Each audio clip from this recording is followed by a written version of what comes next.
আর 6 মাস পরে বা কিছুদিন পরে আমাদের আগামী 2026 সালের ফেব্রুয়ারি মাসে ত্রয়োদশ জাতীয় সংসদ নির্বাচন অনুষ্ঠিত হওয়ার কথা। আমরা খুব ভালো করে এটা উপলব্ধি করি 2024-এর 5ই আগস্টের আন্দোলনের মাধ্যমে একটা সরকার, গণ অভ্যুত্থানের মাধ্যমে, বিপ্লবের মাধ্যমে একটা সরকার শুধু পরিবর্তন হয় নাই, একটা সরকার পালিয়ে যেতে বাধ্য হয়েছে। শুধু সরকার প্রধান পালায় নাই, পৃথিবীর ইতিহাসে বোধহয় বিরল এখন হয়তো দ্বিতীয় আরেকটা তৈরি হয়েছে নেপাল। তার আগ পর্যন্ত আমরা ফার্স্ট ছিলাম। তো নেপালের দৃশ্য দেখে মনে হয়েছে যে ওরা আমাদেরকে সেকেন্ড বানাই ফেলছে। আমাদের শুধু মসজিদের ইমাম পর্যন্ত পালাতে বাধ্য হয়েছে। এই পরিস্থিতি আমরা আর বাংলাদেশে আগামী দিনে দেখতে চাই না। এরকম কোন ফেসিবাদ তৈরি হোক, এটা আমরা দেখতে চাই না। কারণ শেখ হাসিনাকে যারা ফেসিবাদ বানিয়েছেন, তারা শেখ হাসিনাকে রেখে, শেখ হাসিনাও তাদের রেখে পালাইছে, আর শেখ হাসিনাকেও তারা পাহারা দিয়ে রক্ষা করতে পারে নাই। সুতরাং আজকের দিনেও যদি কেউ নতুন করে আবার ফেসিবাদের চিন্তা মাথায় নেয়, তার তাকেও মনে রাখতে হবে শেখ হাসিনাকে যেমন কোনো পাহারাদার রক্ষা করতে পারে নাই, আর শেখ হাসিনাও কোনো ফেসিবাদকে সাথে করে নিয়ে যাইতে পারে নাই। সুতরাং ভবিষ্যতে যেন আমাদের দেশে আর কোনো ফেসিবাদ তৈরি না হয়। বাউফলে আমি অনুরোধ করবো, ভাইয়েরা শক্তি দেখায় না, শক্তি দিয়ে মাটি দখল করা যায়, মানুষের অন্তর দখল করা যায় না। তার প্রমাণ হচ্ছে ঢাকা বিশ্ববিদ্যালয়, তার প্রমাণ হচ্ছে জাহাঙ্গীরনগর বিশ্ববিদ্যালয়, তার প্রমাণ হবে আরেকটা বাউফল উপজেলা। আমি পরিষ্কার বলেছি, গালাগালি করবেন, আমরা গলাগলি করব। আমি পরিষ্কার বলেছি যে যত বড় গালিগালি করবেন, আমি তার সাথে তত বেশি কোলাকুলি করব। আপনাদের গালাগালি আমরা গলাগলি এবং কোলাকুলি দিয়ে মোকাবেলা করব। আপনারা ভেঞ্চি দেবেন, আমরা হাসি দিয়ে আপনাদেরকে মোকাবেলা করব। আপনারা অপকর্ম করবেন, আমরা এরকম ইবনে সিনা আউটডোর প্রাইমারি হেলথ মেডিকেল সেন্টারের মতো শত শত না হাজার হাজার মানুষের কল্যাণের কাজ দিয়ে আপনাদেরকে মোকাবেলা করে আমরা তীব্র প্রতিদ্বন্দ্বিতা না প্রতিযোগিতায় আমরা প্রথম স্থান অধিকার করব। আমরা শক্তি দিয়ে আপনাদের হারাতে যাব না। শক্তি দিয়ে হারানোর দিন শেষ করে জাহিনী যুগে ছিল, এখন তো জাহিনী যুগ না। সেই জন্য আমি বাউফলবাসী আপনাদের অনুরোধ করতে চাই, আমরা শক্তির জোরের দিন শেষ করে দিয়েছি। শক্তি দিয়ে টিকতে পারে নাই, শক্তি দিয়ে নমরুদ টিকতে পারছে? ফেরাউন পারছে? আবু জেহেল পারছে? আবু লাহাব পারছে?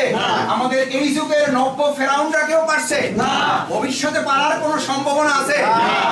আমি মাঝে মধ্যে মনে করি যে শেখ হাসিনার চেয়ে বড় ফ্যাসিস্ট আমাদের দেশে আসার আর কোনো সম্ভাবনা আমি দেখি না। আমাদের দেশে জনগণ আর দেখে না। সুতরাং সে যেহেতু টিকতে পারে নাই, নতুন আর কোন ফেসিবাদের কোনো কেউ চিন্তা করাটা কি বুদ্ধিমানের পরিচয় হবে না বোকামির পরিচয় হবে? বোকামি আর কেউ করুক, এটা কি আমাদেরও করতে দেওয়া উচিত?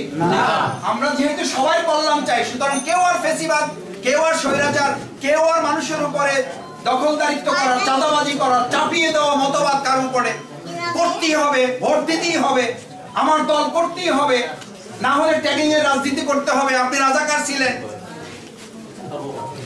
আপনি মৌলবাদ,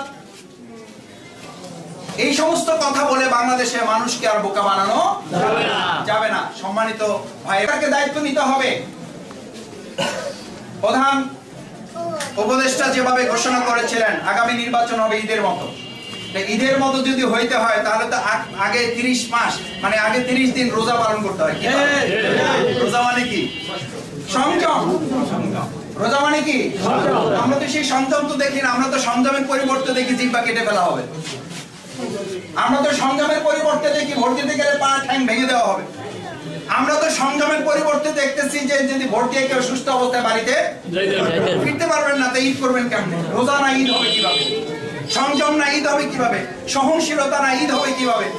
রোজা মানে তো ছিল ঝগড়া করতে আসলে সে কি বলবে? আমার সবাই মন ভাই, আমি আপনার সাথে ঝগড়া করবো না, আমি কি রোজাদার? এটা তো তারপরে ঈদ আসে।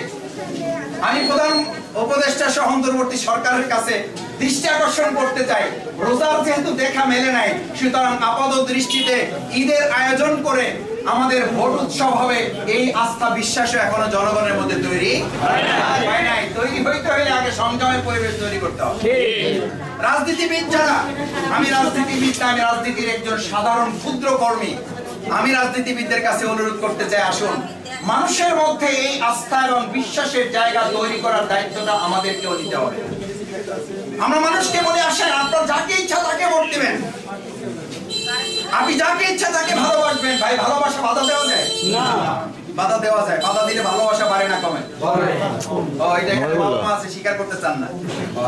ছেলে মেয়ে ছাত্র ছাত্রী, আমি আমার বাচ্চা কাচ্চা আছে, আমি আমার পরিবার এখানে আছে, আমি মাঝে মধ্যে বলি এই সমস্ত ভুল কাজ আমরা করতে যাব না। ওদেরকে বুঝানোর দায়িত্ব নিতে হবে, কিন্তু ওদের বাধা দিলে একটা রাস্তা বন্ধ করবেন। ওদের জেনারেশন হচ্ছে এখন এমন, একটা রাস্তা বন্ধ করবেন, এক রাতের মধ্যে না 1 ঘন্টার মধ্যে 1000 রাস্তা তৈরি করবেন। আপনি ঠেকাইতে পারবেন না। সুতরাং আজকে এখানে আমরা যারা উপস্থিত আছি, আপনি ভালোবাসা জোর করে নিতে পারবেন না, মানুষের মনের ভোট আপনি জোর করে নিতে পারবেন না। এই জোর করে নেওয়ার প্রক্রিয়ার প্রতিফল আমরা কি ঢাকা বিশ্ববিদ্যালয়ে দেখতে পাইছি না পাইনি? পাইছি। যারা জোর করেছেন আমাদের সাধারণ সম্মানিত ঢাকা বিশ্ববিদ্যালয়ের শিক্ষিত তরুণ প্রজন্ম সেই শক্তি প্রয়োগকারী দলকে কি করেছে? প্রত্যাখ্যান করেছে। বিনয়কে তারা কি করেছে? বিজয় করেছে, গ্রহণ করেছে। আলহামদুলিল্লাহ আগামী দিনে বাউফলের শক্তি বিজয় হবে না, বিনয় এবং এখানকার সহমর্মিতা, সহ ভালোবাসা, এটা বিজয় হবে ইনশাআল্লাহ।